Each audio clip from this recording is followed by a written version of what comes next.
Hello à tous et bienvenue sur votre chaîne d'actualité du foot. Très content de vous retrouver pour cette toute nouvelle vidéo dans laquelle nous évoquerons premièrement le coup de gueule qu'a lancé le vétéran milieu de terrain allemand İlkay Gündoğan à ses coéquipiers après le Classico. Des paroles de colère et de frustration qui font beaucoup parler ces dernières heures en Catalogne, et même une réunion a été convoquée à ce sujet entre les hauts cadres de la direction et le coach Xavi Hernandez pour en discuter. Je vous expliquerai tout dans un instant. Ensuite, nous continuerons cette vidéo en parlant de la piste Martin Zubimendi qui est toujours d'actualité, et le technicien Blaugrana qui est déterminé à l'avoir dès janvier surtout après cette déception contre le Real. Des nouvelles sont tombées ce mardi matin à ce sujet. Je vous donnerai tous les détails dans quelques minutes. Au finish, nous terminerons ce tour d'actualité avec d'une part, l'excellente nouvelle qu'a donnée le représentant du jeune prodige brésilien Vitor Roque M. André Curie aux dirigeants barcelonais ces dernières heures concernant l'état de sa blessure, et les moyens mis en œuvre pour qu'il puisse débarquer en janvier prochain. Nous parlerons également des conditions exigées par les dirigeants de l'Atlético Madrid pour céder Joao Félix au Barça en fin de saison. Je vous explique tout à l'heure. Donc reste jusqu'à la fin de la vidéo pour ne rien manquer. Mais avant tout juste de commencer, abonne-toi si c'est la toute première fois que tu nous suis sur cette chaîne et active la petite cloche de notification, afin d'être à la une de toutes nos vidéos actualités comme celle-ci, qui te parle régulièrement des joueurs du FC Barcelone, et t'informe chaque jour sur les dossiers importants programmés sur le mercato hivernal à venir. Donc n'hésite pas à laisser un gros pouce bleu, à surtout commenter la vidéo et si possible la partager, si bien sûr le contenu proposé t'a vraiment plu. Si c'est fait les amis, alors let's go. Après la défaite ce samedi dernier des Catalans face au Merengue, le vétéran milieu de terrain allemand İlkay Gündoğan a été interrogé par les journalistes de la Liga TV. Et l'ancien capitaine des Citizens n'a pas été bref comme à son habitude, il a exprimé toute sa frustration, et a lancé un grand coup de gueule vis-à-vis de ses coéquipiers, qu'il trouvait pas trop touchés, ni révoltés et en colère après cet échec désolant, qui ralentit malheureusement leur course à la première place du classement. Voici d'ailleurs les propos exacts qu'il a tenus. Je veux être honnête mais sans en faire trop. Je ne veux pas dire quelque chose que je ne devrais pas dire. Je reviens du vestiaire, et forcément, les gens sont déçus. Mais après un match si important, si crucial et un résultat aussi négatif et inutile, j'aimerais voir plus de colère et de déception. Cela fait justement partie du problème. Il doit y avoir plus d'émotion et de douleur quand tu perds et que tu sais que tu peux mieux jouer et faire les choses mieux dans certaines situations, mais tu ne réagis pas. Et ça se voit sur le terrain. On doit progresser énormément de ce côté parce que sinon, le Real Madrid et même Girona vont s'échapper. A-t-il affirmé au premier abord, avant de conclure en disant « Je ne suis pas venu ici pour perdre ce type de match comme ça, ou pour permettre que des lacunes comme ça soient visibles. Moi aussi, j'ai ma responsabilité, en tant que joueur vétéran, pour éviter que l'équipe agisse de cette façon. On a besoin de résistance. Et on doit vraiment changer sur ce point pour que les choses s'améliorent. » A déclaré le vétéran expérimenté allemand sur l'attitude constatée chez ses coéquipiers dans le vestiaire après le Classico. Et personnellement, je pense qu'il a parfaitement raison à 1000%. L'équipe barcelonaise a subi trop d'humiliations ces dernières années au point où, des fois on a l'impression comme si une énième défaite ne leur dit plus grand chose. Et des fois même ça se sent dans les propos que tient le coach Xavi Hernandez lui-même. Vous allez constater que souvent après un échec, il dit que c'est déjà passé et qu'ils ne peuvent rien, et que maintenant il faut regarder vers l'avenir. Et je pense que c'est la même attitude qu'affichent ces joueurs aussi. C'est bien vrai qu'il ne faut pas s'attarder sur les échecs du passé trop longtemps, mais en même temps, c'est trop facile et léger de dire et de voir les choses de cette façon. Je parie même que Xavi ne les ait pas engueulés dans les vestiaires après la rencontre. Et c'est ça justement le problème. Il faudrait montrer plus de colère, plus de douleur et de frustration après une défaite aussi pareille, où l'enjeu de la rencontre était vraiment de taille.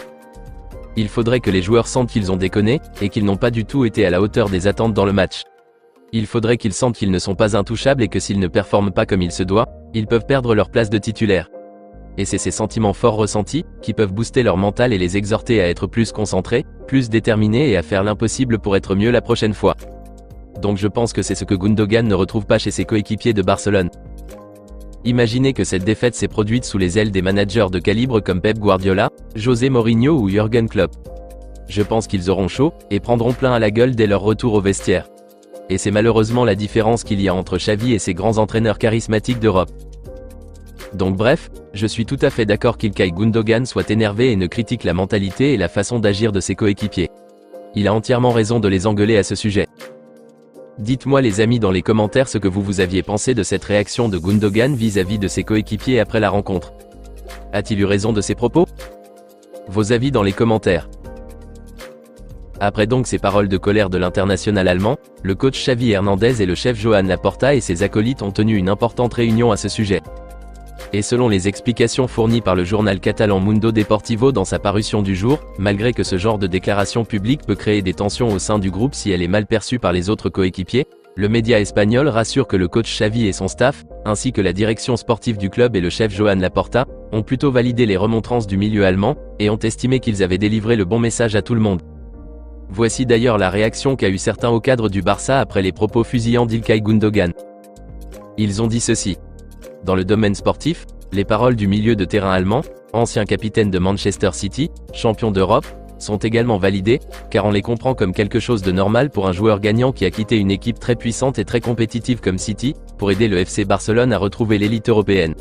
Donc c'est très compréhensible son ressenti, ont-ils affirmé. Par ailleurs, le journaliste espagnol José Alvarez de l'émission du Foot El Chiringuito de Gijón a ajouté que Xavi s'est réuni 1 heure de temps avec le président Joan Laporta après ce classico, et ce fut une discussion assez sérieuse dans laquelle ils ont été d'accord avec le coup de gueule lancé par le milieu allemand, et trouvent qu'il a parfaitement raison, et que beaucoup de choses devraient changer pour pouvoir mieux avancer. Donc j'espère très sincèrement qu'ils feront le nécessaire pour améliorer les choses.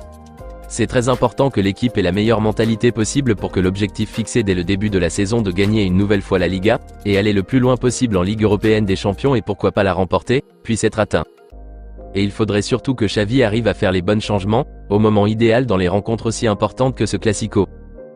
Dites-moi les amis dans les commentaires si vous trouvez aussi que certains joueurs de l'équipe barcelonaise ne s'investissent pas à 100% dans les rencontres du Barça, et que c'est ce qui crée cette inconstance et inefficacité à la fin des rencontres. N'hésitez pas à réagir dans la barre des commentaires. Nous continuons ce tour d'actualité en parlant de la piste Martin Zubimendi qui refait surface ces dernières heures.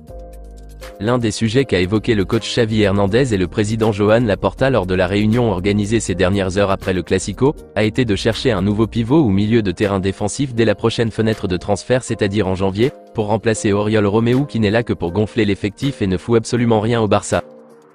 Et donc selon les infos relayées par le quotidien catalan Diario Sport ce lundi, Xavi souhaite coûte que coûte avoir Zubimendi dès janvier prochain malgré que depuis l'été dernier, le milieu espagnol de 24 ans refuse et ferme la porte au Barça pour ce transfert. D'après les explications du spécialiste mercato turc Ekrem Konur sur son réseau social Twitter, Xavi voit en Zubimendi le remplaçant idéal qui ferait oublier ce manque de Sergio Busquets au Catalan à ce poste de sentinelle. Mais il faudra débloquer minimum 50 millions d'euros si la direction catalane veut réellement l'avoir dès janvier. Une somme vraiment trop importante vu l'état des finances du club blaugrana, mais qui n'effraie pas les dirigeants catalans. Et paraît-il qu'apparemment la direction du Real Sociedad pourrait être ouverte à une négociation concernant le transfert de son joueur, mais le concerné lui-même ne serait pas du tout intéressé par une aventure barcelonaise.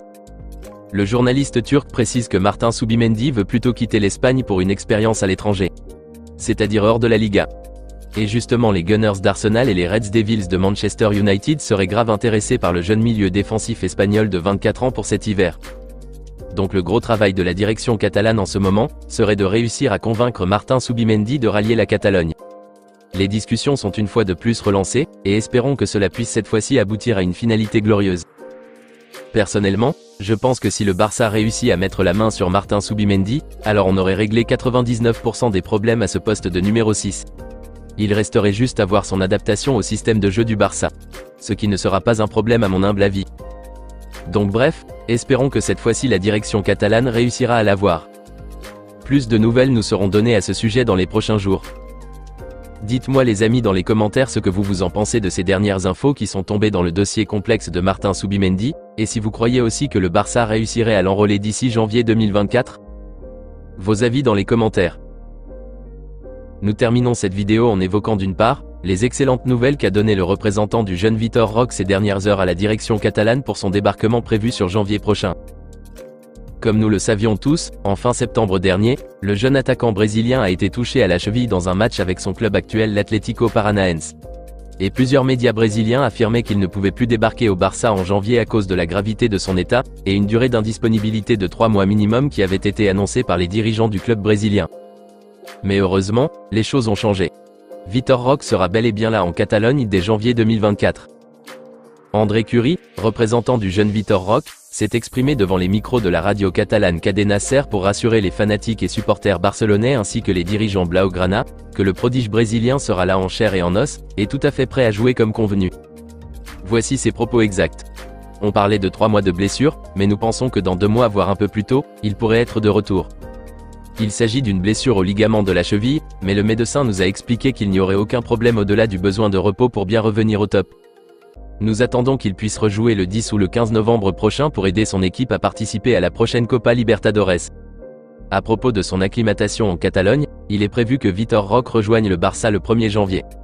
Le grand avantage est qu'il peut arriver vendredi et jouer dimanche.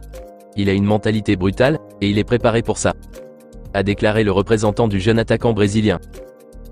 Et bien voilà, ces propos d'André Curie effacent tout doute désormais sur l'arrivée de Vitor Roque au Barça en janvier.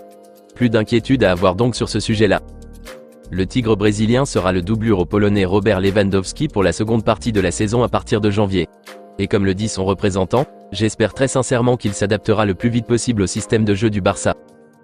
Dites-moi les amis dans les commentaires ce que vous pensez de ces nouvelles rassurantes qui sont tombées au sujet de l'arrivée de Vitor Roque en janvier. Rendez-vous dans les commentaires. Parlons maintenant des conditions exigées par les dirigeants de l'Atlético Madrid pour céder Joao Félix au Barça en fin de saison. Pour accepter de libérer l'ailier gauche portugais de 23 ans au Barça, le président des Colchoneros Enrique Cerezo et ses acolytes de la direction exigent ces dernières heures une somme de 80 millions d'euros pour le céder. Un montant très élevé, qu'il serait impossible en ce moment aux dirigeants catalans de payer en bloc au vu de leur situation financière actuelle qui est en plein redressement. D'après les révélations de la presse catalane ce lundi, paraît-il que la direction de l'Atlético serait prêt à répartir le paiement des 80 millions d'euros en 3 tranches d'un peu plus de 25 millions d'euros chacune. Une faveur que les Colchoneros sont prévus de faire au Barça dans ce dossier. Mais le Barça acceptera-t-il ces conditions? La presse catalane n'est pas aussi sûre. Le Barça n'aurait aucunement l'intention de débloquer 80 millions d'euros ou 25 millions d'euros en 3 fois pour acheter Joao Félix. Il trouve que ce prix fixé est abusé. Et donc l'option la plus envisageable pour l'instant afin de garder Joao Félix l'été prochain, serait de redemander un second prêt pour 1 an avec option d'achat, tout en espérant qu'en 2025, les finances du club seront de nouveau au beau fixe pour pouvoir l'acheter définitivement. Même dans ce cas, l'objectif serait de l'avoir au plus à un prix raisonnable de 40 millions d'euros. Un montant que la direction catalane juge réaliste et normal, qui pourrait permettre à l'Atlético Madrid de pouvoir amortir leur investissement sur le Portugais. Voilà donc la proposition qu'a fait les dirigeants madrilènes au Barça ces dernières heures. Céder Joao Félix contre une somme de 80 millions d'euros, payable à 25 millions d'euros et poussière en 3 tranches. Une condition très peu probable que le Barça accepte. Et donc une seconde demande de prêt serait plutôt envisageable pour la direction catalane en ce moment. Dites-moi les amis dans les commentaires ce que vous en pensez de cette condition fixée par les Colchoneros pour libérer Joao Félix au Barça en fin de saison. Rendez-vous dans les commentaires. Nous aurons plus de nouvelles concernant ce dossier dans les jours ou semaines à venir. On se capte très bientôt les amis pour de nouvelles actualités du FC Barcelone. Et n'oubliez pas de vous abonner, de liker la vidéo et la partager, afin qu'elle soit accessible à tous les fanatiques et supporters barcelonais comme toi. À très vite les amis. Affaire à suivre.